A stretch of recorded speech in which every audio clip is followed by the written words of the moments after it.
मेरा तो जनता से यही अनुरोध है कि आपको भारतीय जनता पार्टी ने धोखा दिया है। ये चुनाव 2028 में होना था, तो आप जो भी लोग पार्टी को धोखा देते हैं लालच के कारण, पैसे के कारण, मंत्री पद के कारण, आप ऐसी पार्टी और ऐसे प्रत्याशी को सबक सिखाइए।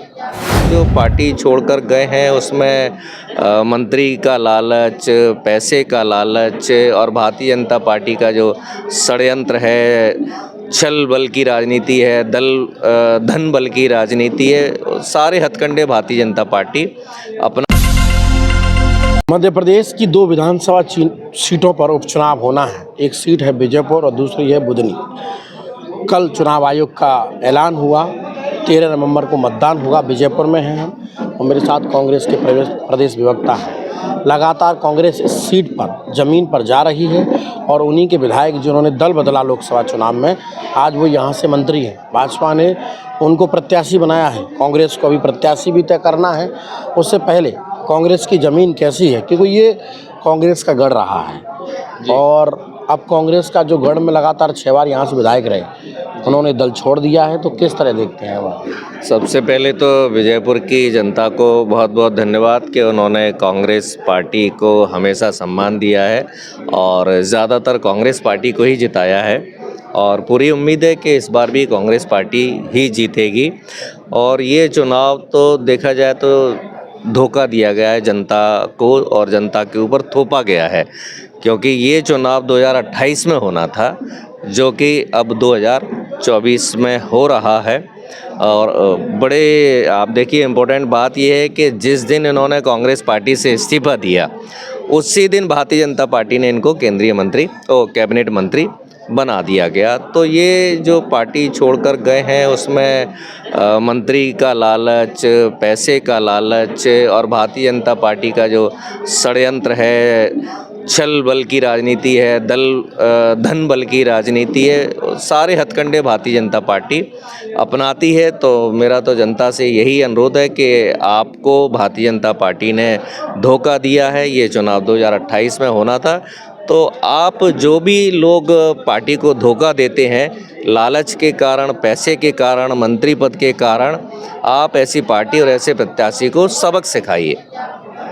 दूसरा उनका कहना ये है, मेरी इस विषय पे बात हुई कि आप दल क्यों छोड़े, तो उनका ये कहना है कि यहाँ लंबे समय से विकास कार्य ठहरते, मैं आया हूँ तो विकास कार्यों की झुड़ी लगा रहा हूँ। करोड़ों के विकास कार्य लगातार मुख्यमंत्री के दौरे, तमाम मिनिस्टर यहाँ लगातार आते जाते रहते हैं, तो ऐसे में कैसे चुनौती देगी कांग्रेस? देखिए 20 साल से लगभग मध्य प्रदेश में भारतीय जनता पार्टी की सरकार है और 10 साल से ज़्यादा केंद्र में सरकार है। यदि यहाँ के विकास कार्य नहीं हुए हैं तो भारतीय जनता पार्टी की सरकार दोषी है। भारतीय जनता पार्टी की सरकार चाहती तो 20 साल में विजयपुर विधानसभा का काफ़ी विकास किया जा सकता था। 10 साल केंद्र में सरकार थी और ये कहते भी हैं कि हमारी डबल इंजन की सरकार होगी तो हम ज़्यादा काम करेंगे।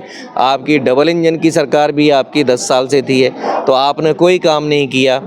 तो अभी हाँ, मैं ये देख रहा हूँ कि कुछ दिन से लगातार करोड़ों के उद्घाटन हो रहे हैं, शिलान्यास हो रहे हैं। तो भारतीय जनता पार्टी जहां भी चुनाव होता है वहां अरबों खरबों की घोषणाएं कर देती है और जैसे ही चुनाव ख़त्म होता है, आचार संहिता लगती है, वो सारे काम वापस ले लिए जाते हैं। मध्य प्रदेश की भारतीय जनता पार्टी के सरकार के पास इतना बजट ही नहीं है, इतना कर्जा है, सरकार लगभग दिवालिया है, सरकार पर पैसा ही नहीं है इतना काम करने के लिए। तो जो भी घोषणाएं की गई हैं वो झूठी घोषणाएं की गई हैं और विकास यदि इनको करना होता तो 20 साल की सरकार थी, 10 साल केंद्र में थी, तो विकास नहीं करती है भारतीय जनता पार्टी, विनाश करती है। हाँ, अब ये चुनाव आ गया है तो लोग सावधान रहे। भारतीय जनता पार्टी द्वारा पैसा भी बांटा जाएगा, शराब भी बांटी जाएगी और भी जो हथकंडे हैं वो सब अपनाए जाएंगे। तो मैं तो कहूँगा कि विजयपुर की जो जनता है बड़ी स्वाभिमानी है और जैसे कांग्रेस पार्टी को हमेशा से जिताती हुई आई है, इस बार भी कांग्रेस का जो कैंडिडेट रहेगा वो भारी से भारी बहुमतों से जीतेगा। कांग्रेस के पास क्या रोड मैप है जीत के लिए, क्योंकि कांग्रेस के पास यहाँ प्रत्याशी तो ऑलरेडी हैं पहले से ही, कौन है ये बनाया जाएगा वो ये कांग्रेस डिसाइड करेगी एक आध दिन में। लेकिन उससे पहले जीत का मंत्र क्या रहेगा, किस तरह जनता के बीच में जाने वाले हैं, क्या तैयारी लेकर कांग्रेस आई है?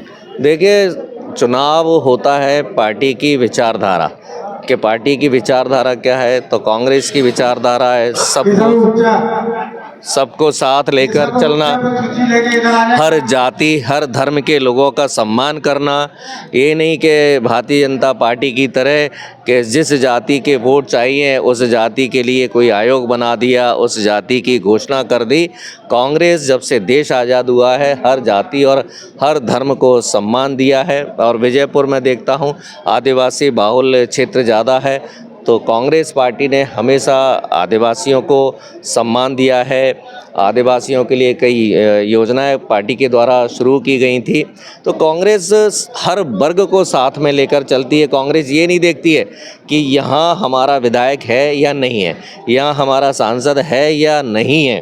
कांग्रेस पार्टी सब जगह काम करती है, सब जगह विकास के काम करती है। और सबसे बड़ी बात होती है कि कांग्रेस पार्टी जनता से जो वादे करती है वो निभाती है।